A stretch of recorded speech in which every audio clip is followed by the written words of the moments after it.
144 ধারা ভঙ্গ করে গুইমারা রামসু বাজার ও আশেপাশের এলাকায় পাহাড়ি বাঙালিদের মধ্যে ধাওয়া পাল্টা ধাওয়া ভাঙচুর ও অগ্নিসংযোগের ঘটনা ঘটেছে। সোমবার সকাল থেকে বড় কোনো সহিংসতার খবর না মিললেও সার্বিক পরিবেশ থমথমে রয়েছে। ব্যবসা বাণিজ্য আংশিকভাবে চালু থাকলেও সাধারণ মানুষ আতঙ্কে দিন কাটাচ্ছে। সহিংসতা নিয়ন্ত্রণে প্রশাসন অনির্দিষ্টকালের জন্য 144 ধারা জারি করেছে। পরিস্থিতি স্বাভাবিক রাখতে সেনাবাহিনী, বিজিবি, পুলিশ সহ আইনশৃঙ্খলা বাহিনীর টহল জোরদার করা হয়েছে। এদিকে যুগ্ম ছাত্র জনতার ফেসবুক পোস্টে জানানো হয়, ঢাকা খাগড়াছড়ি ও চট্টগ্রাম খাগড়াছড়ি সড়কে দুপুর 12টা থেকে পরবর্তী নির্দেশ না দেওয়া পর্যন্ত অবরোধ শিথিল থাকবে।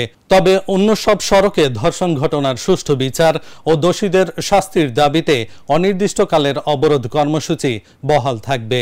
এর আগে রোববার গুইমারায় পাহাড়ি বাঙালির পাল্টাপাল্টি সংঘর্ষে 3 জন উপজাতি নিহত, পুলিশ, সেনাবাহিনী, পাহাড়ি ও বাঙালি সহ অর্ধশতাধিক আহত হয়েছেন।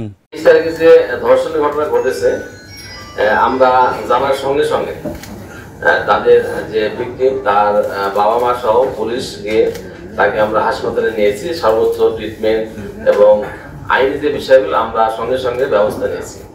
এবং আপনারা আসতে হবে যে মামলা হওয়ার আগেই আমরা ভিক্টিমের নাম পেয়েছি একটা, এবং জোন কমান্ডারের সহায়তা আমরা তার হেফাজতে নিয়েছি এবং আমরা তার ছবি থেকে আমরা কনফার্ম হয়েছি এবং ভিকটিম তার নাম বলেছে, দেখছে যে এটা সেই ব্যক্তি।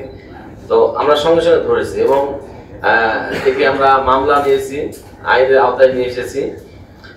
আরো যে দুজনের কথা আসছে, ভিকটিমও কারোর কথা বলতে পারে না, আর যে আসামি তাকে আমরা যে 24 ঘন্টার সময় ছিল, এর ভিতরে ব্যাপক জিজ্ঞাসাতে আমরা সে নাম বলতে পারে না।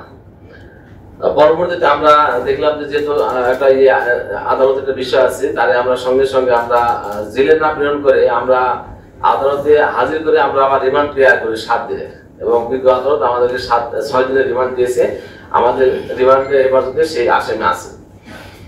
এখন এর বাইরে ভিকটিমের যাবতীয় বিষয় থাকে যেগুলা, যে তার স্যাম্পল কালেকশন, তার সর্বোচ্চ নিরাপত্তা নিশ্চিত করা, তার ট্রিটমেন্ট করা, যে সকল হলো ইভেন আমরা এই যে ভিকটিম তারা কিন্তু আমরা ডিএনএ স্যাম্পল নিয়ে রেখেছি।